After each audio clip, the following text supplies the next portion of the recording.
I made a big mistake. I had an affair with his brother, and it ended badly. I can't sugarcoat it. I cheated on my husband with his brother. I never thought I'd end up here, but here I am, staring at the ceiling at him.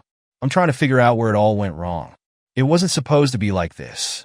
I was supposed to be happy in love and living the life I'd always dreamed of, but instead I'm here, drowning in regret and wondering if there's any way to turn back time. Let me start from the beginning. I think I'll start at the beginning. If I talk it out, I'll figure out where I took that wrong turn. My name is Laura. I'm years old.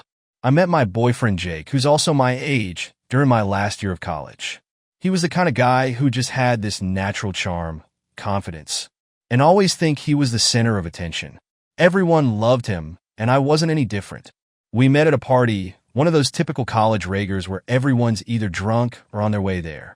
I was with my friends, trying to have a good time, but I wasn't really in the mood. I had just come out of a messy breakup. And to be honest, I didn't need another guy in my life, but life is a way of throwing things at you when you least expect it. Jake spotted me from across the room and, like in a cheesy rom-com, made his way over. He had this easy smile that made you feel like you were the only person in the room. We spent the whole night talking, and it was like we'd known each other for years. It was effortless, like I didn't have to put on a front.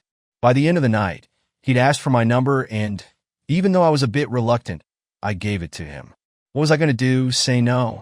A few months later, we were inseparable. Jake was everything my ex wasn't: attentive, funny, and he actually listened to me. He'd surprise me with little things like my favorite coffee on a random Tuesday or a handwritten note tucked into my bag. It felt like he really saw me. After everything I'd been through, Jake was everything I hadn't expected. Even at the beginning, there were small issues that I ignored. For example, he would get moody when things didn't go his way or disappear for hours. Without a word, I put it down to him being busy or needing space. Everyone has their quirks. Jake was still a saint compared to my ex. After we graduated, we moved in together. It was great at first, but then life got in the way. We both had full-time jobs, bills to pay, and suddenly we weren't those carefree college kids anymore. Jake started working longer hours, and when he was home, he was always tired. We barely spoke like we used to, and when we did, it was usually about mundane stuff like groceries or who would do the dishes. Time, jobs, bills to pay. We weren't those carefree college kids anymore. Jake started working longer hours, and when he was home, he was always tired. We barely talked like we used to, and when we do, it's usually about mundane stuff like groceries or whose turn it was to do the dishes. I really did try to be understanding. I knew he was stressed with work, and I didn't want to add to it by complaining, but it was hard. I missed the guy who used to light up when he saw me and go out of his way to make me feel special. Now it felt like I was just another obligation on his to-do list. I made a to-do list, and then the fight started. They weren't anything serious, but they were there, simmering under the surface. We'd argue about small things like how we never put his dirty clothes in the hamper or how I was always on my phone.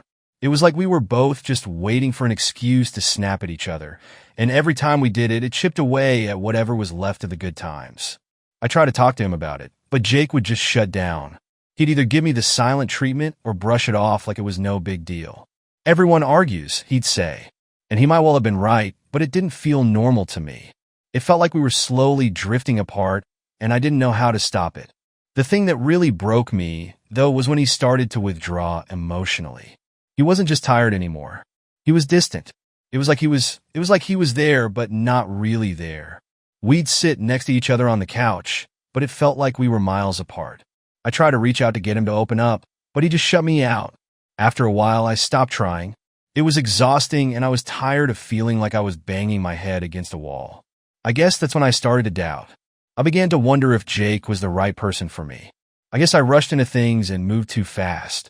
By then, we were in too deep. We had a life together and shared responsibilities. Breaking up felt like it would be more trouble than it was worth, so I stayed. I stayed even though I could feel myself becoming more and more disconnected from him and from us. Looking back, I wish I'd had the courage to face things head on and have the tough conversations instead of letting them fester. I kept putting things off, telling myself that things would get better and that we'd find our way back to each other after all we'd been through. But I was scared of being alone, scared of starting over, scared of admitting that maybe I'd made a mistake. So I buried those fears, pushed them down, and pretended like everything was fine. I kept going. I was just going through the motions, playing the part of the supportive girlfriend, while feeling like I was slowly fading away. At the beginning of our relationship, Jake and I talked about marriage all the time. We discussed when it would be ideal for us to settle down and made plans with our careers to make it possible to happen in our future. As our distance grew longer and longer, we stopped talking about it. I don't want to give the wrong impression, but I had my concerns about our relationship, but I loved Jake. I was disappointed when he brought up the marriage subject. Didn't he want to marry me? What were we waiting for? I felt like that subject wasn't open for discussion. Nothing was ever very deep or emotional with Jake. He always had problems opening up about his feelings. Over the years, I accepted that's just who he is. Jake's feelings weren't really considered, not because his parents didn't care, but because they thought he was the normal kid. Therefore, Jake seemed low maintenance to them, while his older brother took all their attention with his crazy lifestyle. Since he became a teenager, his brother is quite something. Matt is 4 years older than Jake. He is quite literally self-destructive. Jake's brother was destructive. He started drinking at and by his S had a serious addiction. Their parents spent a lot of money on his rehab trips, which drained Jake's college. Jake had to take out loans to pay for his brother's student debt, all because of his alcoholic brother, who went to rehab more than 6 times and never changed. He'd be sober for 2 months at his best and go back to his chaotic lifestyle. Jake's family had to deal with a lot during his upbringing. Not only was alcoholism a problem, but Jake also had a habit of meeting and getting involved with random women. He'd often go missing for weeks at a time, leaving his parents worried. Matt's family also had to deal with a lot. They were there for him when he was growing up, but they couldn't offer him the support he needed. He felt it was such a delicate and complicated situation. I couldn't really blame him for being this way. It was around the time that Jake and I started drifting apart that Matt came back into his family's lives. He'd been out of the picture for a while, off on another one of his reckless. And Jake had learned not to expect much from him. I didn't know Matt all that well at the time, mostly through Jake. Jake never talked about him unless it was to express his frustration. So it seemed like he hated Matt for all that he did, but he still loved him as a brother. I guess that's the worst part for Jake, but when Matt showed up at our doorstep looking like he'd been through hell and back, something in me softened. I mean, here was this guy, Jake's brother, who clearly needed help. And for the first time, I felt like maybe I could be the one to offer it. Jake wasn't thrilled to see him, though they exchanged some words. It was mostly Jake laying down the rules. Matt could stay for a while, but only if he was sober and looking for a job. Jake wasn't going to let him drag us into his mess. Matt agreed, of course he always did.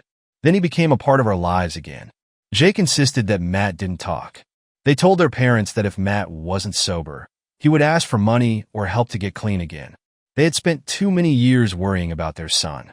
Jake said they were too old for that now. The only solution was for Matt to stay with us for a while. At first, it was okay.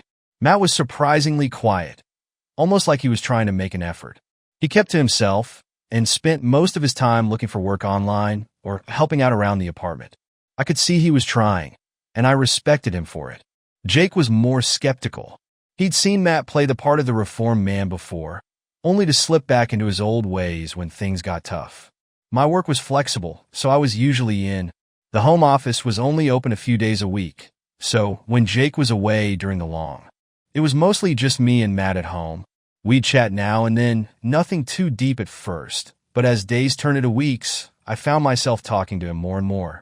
I hadn't realized how lonely I was until Matt started filling that void. He was funny in a dark self. He had this charm that was hard to ignore, even when he was being a bit of a jerk. He was a typical bad boy that's cute for a teenager, but he kept the character until his 30s. I felt bad for sympathizing with him. It was the first time I had long interactions with him because he was never really around. I thought he'd be this huge jerk who would throw up on my couch after mixing vodka with all the other booze he could think of, but he was being nice.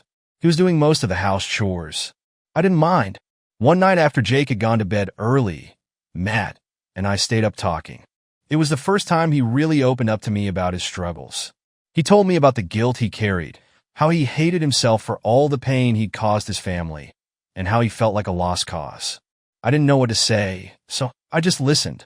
In that moment, it felt like we understood each other in a way that Jake and I hadn't in a long time. Maybe that's where the lines started to blur. I felt like I had to take care of Jake. He was always the strong one, the one who had it all together.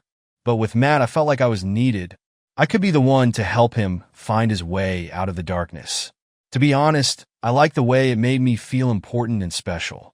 It wasn't long before those late-night talks turned into something more. I don't know when it crossed the line. I wish I could say I screwed up my life because I had too many glasses of wine at night at home and was too horny to function. But that wasn't the case.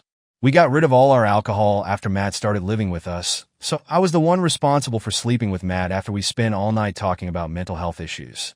I should have pulled away and stopped it before it went any further, but I didn't. We were sitting on the couch, whispering our problems to each other to not wake Jake. Matt simply kissed me without even hesitating.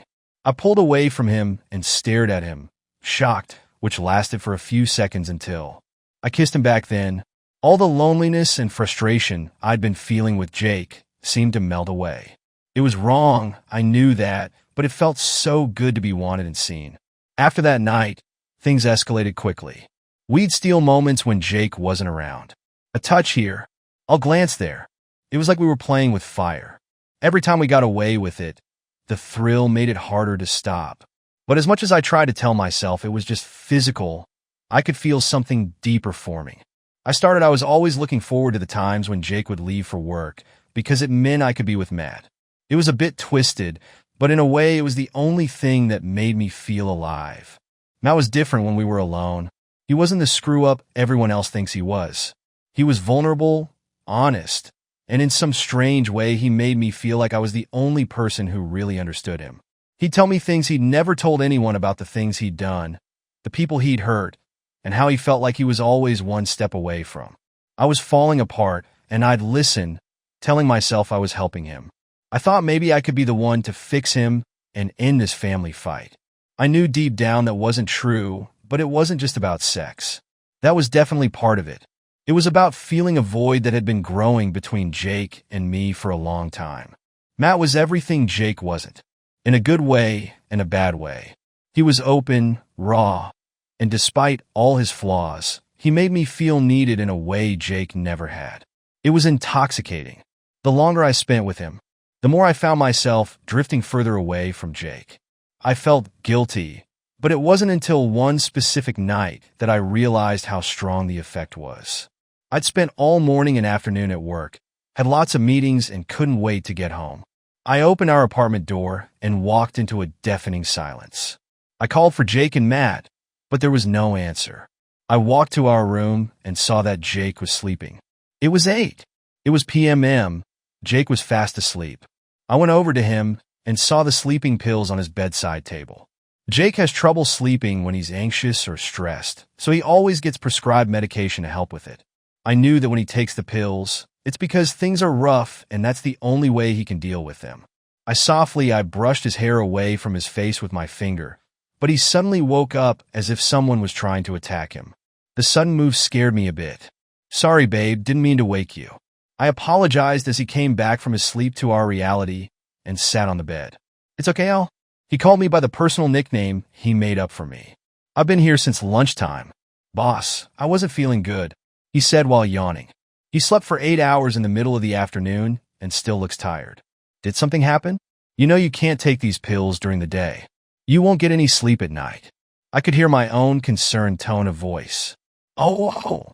Nothing could hold me from spending the next hours of sleep. "I feel like crap. That's usually how you deal with things. Would you mind telling me what happened?" I could tell something had gone down between Jake and Matt. I just secretly hoped he hadn't told Jake about us. Matt took money from our parents. He asked for the bank account information, which only the three of us have access to, and they gave it to him without a second thought. He took $1. I could feel my blood boiling in anxiety.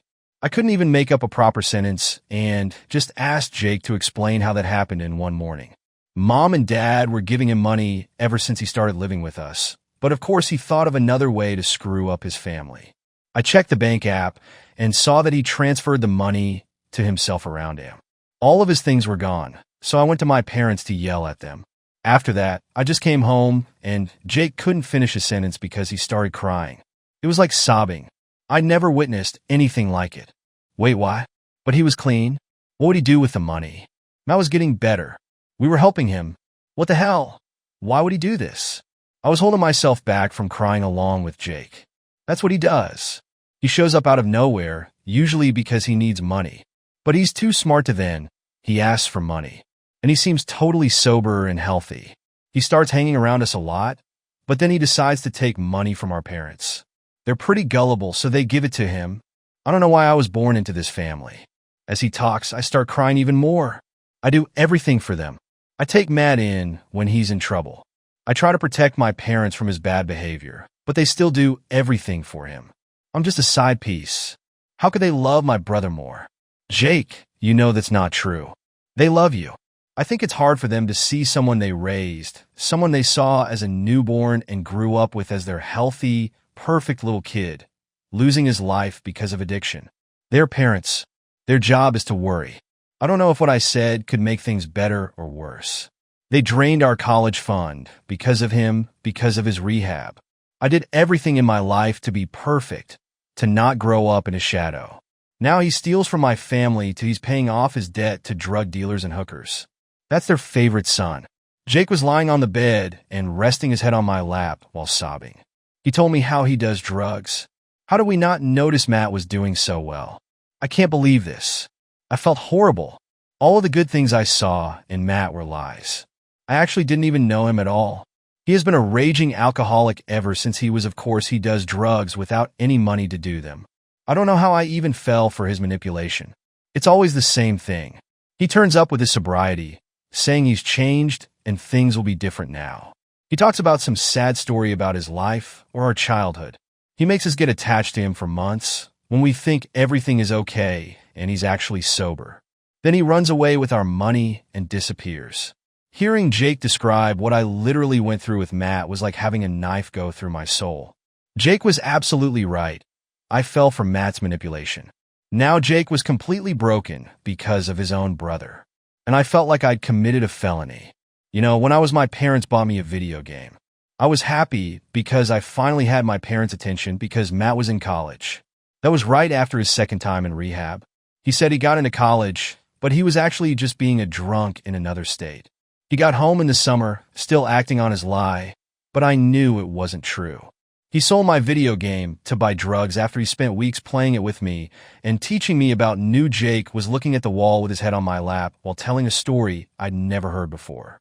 I was crying silently, feeling the worst pain I could ever imagine. He admired Matt so much when he was a kid. I realized then that Matt was actually the reason for most of Jake's problems. That's when I started hating him for real. You can never not love a family member. Of course, but you can love and hate someone at the same time. It's the worst feeling in the world. I'm so tired of him. He hounds me, and my life goes to hell when he shows up. I wish he'd just die already, so I wouldn't have to deal with his crap. Jake took a long time to say all that, in the middle of tears. It was the first time he'd actually opened up to me about his feelings. His family issues all stem from Matt leaving again, right after I slept with him countless times. It's okay now, Jake. He is gone now, and you know he takes a long time to come back. I tried to comfort him while drying up my own tears. I hope so. Jake said I called the police on him, and I'm praying for them to catch him. I was frozen with shock. I asked Jake how that was possible, and he gave me a philosophical slap in the face. A couple of years ago, Matt burned a car because he was drunk. The police caught him, but he ran away and was sort of blacklisted in our city. Jake told them all the places he could be before leaving town, since he knew his brother better than anyone. Babe, I'm going to take a shower now. Okay, Jake said while getting up to leave. I really don't want to think about him anymore. I just want to watch a movie and hug you until all of my problems disappear. Right when Jake got on his feet, his cell phone started ringing. Matt's name showed up on the screen, and Jake answered it immediately. For some reason, the phone was on speaker, and I was able to hear Matt yelling, "You called the cops on me," with a siren sound in the background. Put the phone on his ear and said, "I won't let you ruin my life or my parents' lives ever again." Then I could hear Matt say something, but it was too far away for me. Jake looked confused after hearing what his brother said, and then hung up. He looked at me with no life in his eyes and stared for a few seconds before asking, "Did you sleep with Matt?" My heart started racing for 2 months. He immediately denied, knowing it was true. "What the hell, Laura? Seriously, what the hell is wrong with you? He is my brother. I am sorry, Zeke." I fell for his trap. "I was stupid. I'm so sorry. I had no idea." He didn't let me finish and just started yelling at me, telling me to get out. "How could you, after all these years together?" He pulled my hand to the front door, pushed me out of the apartment, and slammed the door on my face. That was the last time I saw Jake. It's been 4 days now, and my relationship is officially over. I'm the worst person to walk into Jake's life. I could say that person is actually mad, but Jake never expected anything good from him. I was the only person Jake trusted, and I ruined that trust in all ways possible. I'm back with a final update about my situation. If you don't remember, I had an affair with Jake's brother after he broke up with me. It was a really tough time. I went to my mom's house and cried in my old room for 2 days. Eventually, I had to go back to work, and I was still haunted by memory flashes. When Jake found out about the cheating, I didn't hear anything from Matt. I was disgusted, realizing I was just one of the people he manipulates to get what he wants. I couldn't blame it all on him.